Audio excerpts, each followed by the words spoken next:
She made breakfast every single morning. She washed the clothes. She paid the bills. She held the babies when they cried at night. She never asked for anything in return, not even a thank you. She was not just a grandmother. She was the whole family.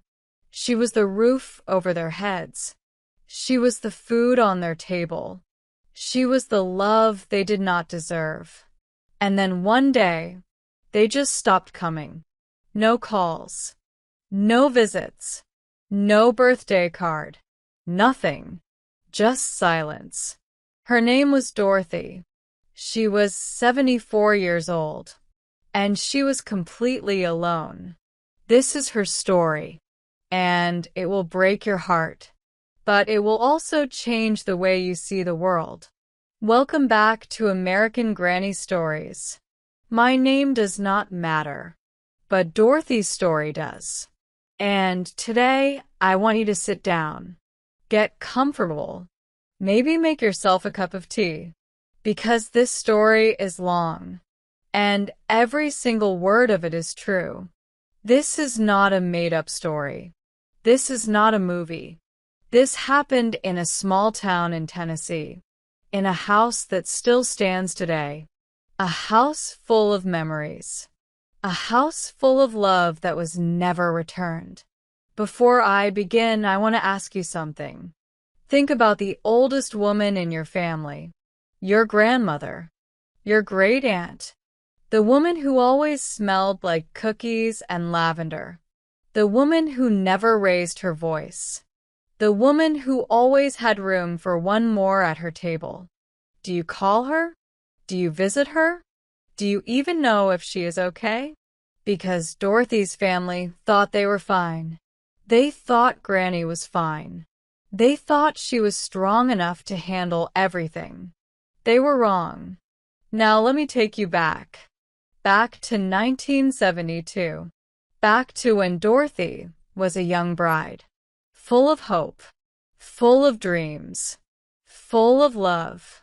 Dorothy Mae Collins was born in 1949 in a tiny town called Hartwell, Georgia. She was the third of 7 children. Her father worked at the mill. Her mother washed other people's clothes for money. They were poor, but they had each other. And in that little house with the leaky roof, there was always laughter. There was always love. Dorothy learned early what it meant to sacrifice.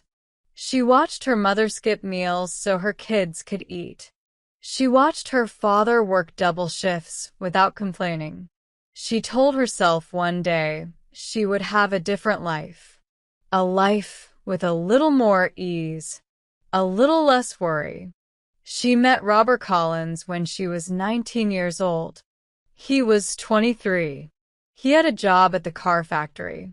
He wore a blue plaid shirt, and he smiled at her from across a church picnic. She said later that she knew. Right then and there, she knew. He was the one.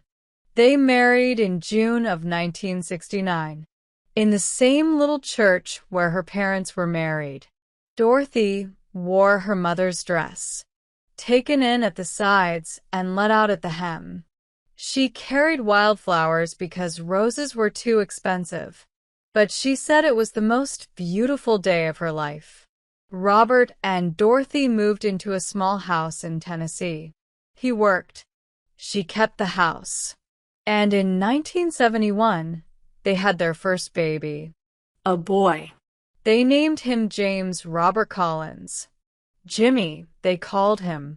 Dorothy held him and cried. She said, "I will never let anything hurt you." She meant it with every part of her soul. 3 more children followed. Linda in 1973, Carol in 1976, and little Michael in 1980. For children. For reasons to keep going. For reasons to work harder. Robert did his best, but he drank sometimes. Not every day, but enough. Enough that Dorothy learned to keep the house quiet when he came home late. Enough that she made sure the kids were in bed before he got back. Enough that she covered the bruises with long sleeves. She never told anyone. Not her mother. Not her sister. Not the pastor. She was ashamed. And she was afraid. And she loved him. Even through all of it, she still loved him. Robert died in 1991. A heart attack at 45 years old. Dorothy was 42. She stood at that grave and did not cry. Not because she did not love him, but because she had already cried all her tears. She had cried them quietly, alone, in the kitchen after midnight. When the kids were asleep, she had used them all up. Now she was just tired and alone, with 4 kids and a mortgage and $200 in the bank. But Dorothy did not fall apart. She could not afford to. She got 2 jobs. She cleaned houses during the day, and she waitressed at a diner 3 nights a week. She never asked her kids to give up anything. She wanted them to feel normal. She wanted them to feel safe, even when she felt like she was drowning. The years passed quickly, the way years always do when you are too busy to notice them. Jimmy graduated high school in 1989. He got a job at the auto shop. He married a woman named Renee in 1994. They moved to Nashville, 45 minutes away. That might as well have been 1,000 miles. Because Jimmy was busy. Jimmy had his own life now. Linda finished community college. She worked in a hospital office. She married a man named Phil. Phil did not like the family much. Phil liked things tidy. And Dorothy's family was not tidy. There were always problems. Always someone needing something. Phil did not like that. So Linda slowly pulled away. First it was missing Christmas. Then it was missing Thanksgiving. Then it was just not calling anymore. Carol was the wild one. She got pregnant at 20. The father was gone before the baby came. Dorothy did not say a word. She just set up the extra bedroom. She put a crib in the corner. She bought baby clothes from the thrift store.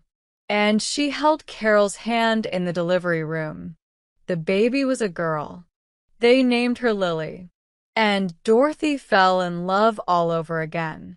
Michael was the baby of the family. He grew up fast. Too fast. He got into trouble in his teens. Nothing serious, but enough to worry Dorothy. She prayed over that boy every single night. On her knees, beside her bed, she begged God to keep him safe. He straightened out eventually. Joined the army at 21. Came home a quieter man. A more serious man. He moved to Texas after he got out. He called sometimes. Not often, but sometimes. By the time Dorothy was 55, all 4 of her children were gone, scattered across the country, with their own lives, their own problems, their own reasons for not calling. And Dorothy was alone, in that house, the same house Robert brought her to as a bride, the house where she raised 4 children on nothing, the house where she cried alone in the kitchen, that house, alone, just her, and the silence, and the memories. Then Carol's life fell apart again. Lily was 4 years old, and Carol was struggling. She had lost her job. She was making bad choices. She called Dorothy at midnight one November, crying so hard she could barely speak. "Mama," she said, I can't do this. I can't do this anymore. Dorothy did not hesitate. Not for 1 second. Bring the baby, she said. Bring her here. And so Lily came. Little Lily with her mother's eyes and her grandmother's stubbornness. She showed up with one bag and a stuffed rabbit. She walked into Dorothy's house, and she never really left. Jimmy and Renee had 2 boys, Tyler and Brandon. Their marriage fell apart when the boys were 9 and 11. Renee had an affair. Jimmy spiraled. He started drinking. Just like his father. He called Dorothy in a panic. I can't take care of them right now, Mama. I just need a little time. A little time turned into 3 years. Tyler and Brandon moved into Dorothy's house. Now she had 3 grandchildren, all under one roof, all needing her, all depending on her. Dorothy was 62 years old. Her knees hurt every morning. Her back ached by noon. She had a small Social Security check.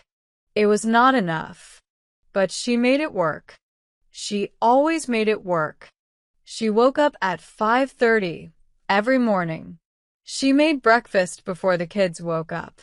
Eggs, toast, orange juice. Every single morning. She drove them to school. She was there to pick them up. She helped with homework she did not always understand. She went to every soccer game, every school play, every parent-teacher conference, alone, because none of the actual parents showed up. The teachers knew her name. The other parents knew her face. Oh, that's the grandma, they would say. And they would shake their heads. Not in judgment, but in quiet admiration, because they knew. They all knew what Dorothy was doing. They just did not have the words for it. At night, after the kids were in bed, Dorothy would sit in her rocking chair on the front porch, listening to the crickets. Sometimes she would think about what her life might have been if she had done things differently, if she had been firmer, if she had said no sometimes. But then she would hear one of them cough in the night, or turn over in their sleep, and she would think, this is exactly where I am supposed to be. This is my purpose. These children need me, and I am here. 5 years went by, then 10. The children grew. Dorothy shrank, not in spirit, but in body. Her hair went fully white by the time she was 67. She walked a little slower. Her hands shook sometimes when she held a cup, but she never stopped. She never slowed down, because she could not. Those kids needed her. Lily was in high school by now.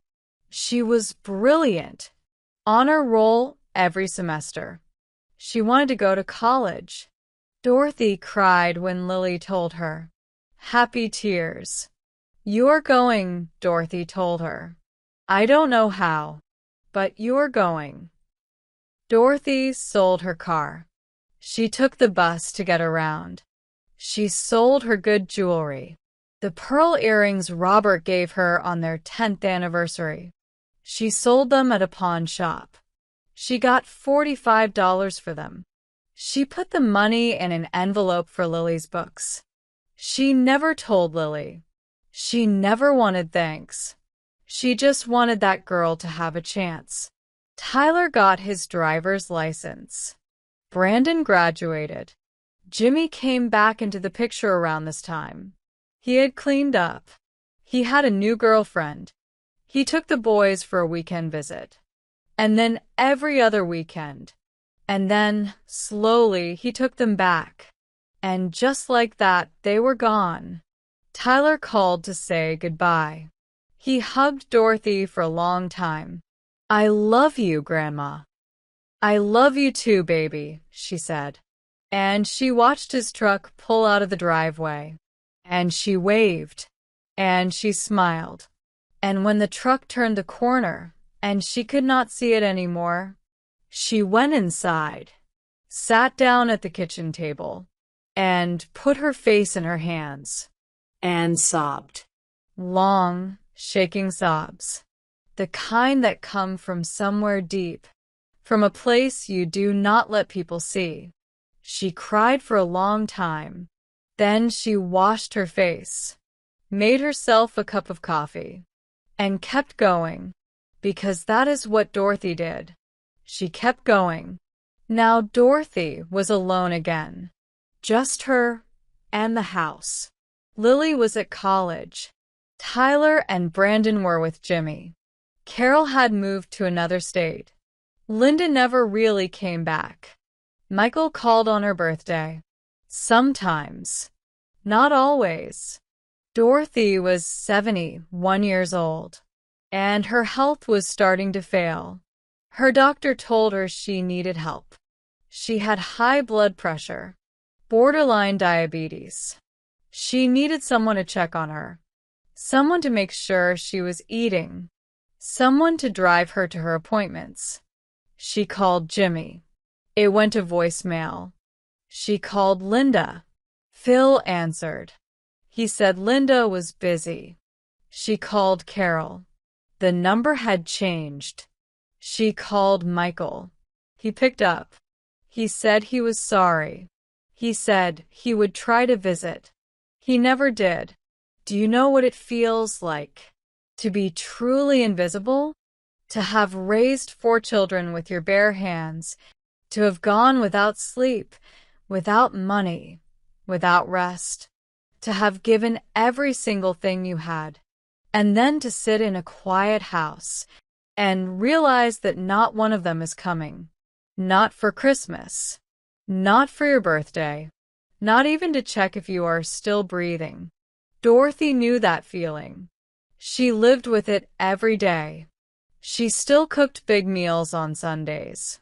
Out of habit, she would make a pot roast, mashed potatoes, biscuits, and then she would sit down alone and eat a small plate and put the rest in containers in the fridge and eat it all week, alone. The neighbors started to notice. A woman named May Simmons lived next door. She was 68. She started checking on Dorothy, bringing over soup, making sure she had her medicine. You have family, Dorothy, May would say. You should call them. I do call, Dorothy would say quietly, and May would nod and say nothing else, because there was nothing to say. One January night, Dorothy fell in the bathroom. She lay on the cold tile floor for 4 hours. She could not get up. She could not reach the phone. She just lay there, in the dark, staring at the ceiling. She thought about her life. She thought about Robert. She thought about those 4 little children running through this house. She thought about Lily's smile, and Tyler's laugh, and little Brandon, who used to fall asleep on her chest. She thought about all of it, and she prayed, not for rescue, just to make it to morning. May found her the next morning. She knocked because Dorothy had not come to get the mail. When nobody answered, she called 911. The paramedics got in through the back door. Dorothy was taken to the hospital. She had bruised her hip. She was dehydrated. She was okay, but she was not okay. The hospital called the family. Jimmy came. He sat by her bed for 2 hours. He looked uncomfortable. He kept checking his phone. He said he was sorry. He said he had been busy. He said things would be different now. They were not different. Lily heard about the fall. She was working in Atlanta by then. She had graduated college. She was a social worker. Of course she was. Of course she chose a job where she helped people. She learned that from Dorothy. When Lily got the call, she did not wait. She packed a bag. She drove 6 hours. She walked into that hospital room, and she saw her grandmother lying in that bed, so small, so pale.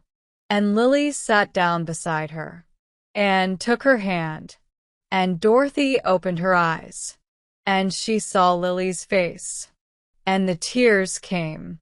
Finally, after all those years, all those silent nights, the tears came. "I'm here, Grandma," Lily said. "I'm not going anywhere." Lily took a leave of absence from her job. She moved into Dorothy's house. She cleaned it. She organized her medicines. She cooked for her. She drove her to every appointment. She sat with her in the evenings. And they talked, really talked, for the first time in years. Dorothy told Lily things she had never told anyone. About Robert, about the bruises, about the long nights, about how scared she had been, about how alone she had felt. For decades, Lily listened to all of it. She did not say she was sorry. She did not try to fix it. She just listened and held her grandmother's hand and let her talk. And that was the greatest gift anyone had ever given Dorothy. Just being heard, just being seen.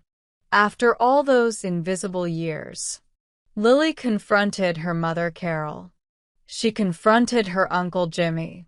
She was not cruel about it, but she was direct. "She raised us," Lily said. "She raised your kids when you couldn't. She sold her jewelry to send me to school. And she fell on the bathroom floor and lay there alone all night. And none of us knew, because none of us called." Silence. Heavy, shameful silence. Jimmy cried. Carol cried. Even Michael, on the phone from Texas, went quiet for a long time. And then he said, "I'm coming home." And for the first time in years, he did. It was not a dramatic reunion. There were no big speeches. There was no movie moment. It was just a Sunday afternoon. And they came, one by one. Jimmy first, with Tyler and Brandon. Carol and her new partner. Michael, looking older but calm. Even Linda came, without Phil, because some things are more important than what Phil thinks. Dorothy stood at the kitchen stove, stirring a pot of chicken and dumplings, like she had done 1,000 times. She heard the cars in the driveway. She heard the door open. She heard voices, familiar voices. Her children, her grandchildren, home. She did not turn around right away. She stood there stirring, letting herself feel it, the fullness of it, the miracle of it. And then Tyler walked in. He was 24 now, 6 feet tall, broad shoulders. He walked up behind her, and he put his arms around her, and he said, "Hi, Grandma." Just that. 2 words, but they held everything. All the years, all the breakfasts, all the homework, all the love. Dorothy put down her spoon. She turned around, and she looked at all of them. Her family, her messy, complicated, imperfect family. And she laughed. A real laugh. The kind that comes from deep inside. The kind she had not laughed in years. They ate together that day. At the long table Dorothy had bought at a yard sale years ago. That table had seen so many meals, so many homework sessions, so many midnight snacks, so many lonely suppers. And now it was full again. Plates and elbows and laughter and passing dishes. And Dorothy sat at the head of it. where she had always sat, where she would always sit, the queen of her table, the heart of this family, the one who held them all together, even when they forgot she existed. Dorothy is 75 years old now. She lives in her house. Still, the same house. Lily lives with her. The family visits more now. Not enough, but more. Tyler calls every Sunday. Brandon sends her funny videos on her phone. She does not always understand them, but she loves that he thinks of her. She still cooks on Sundays.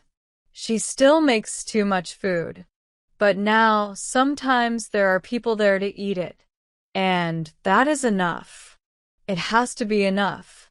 I want to ask you something now. When did you last call your grandmother? When did you last visit?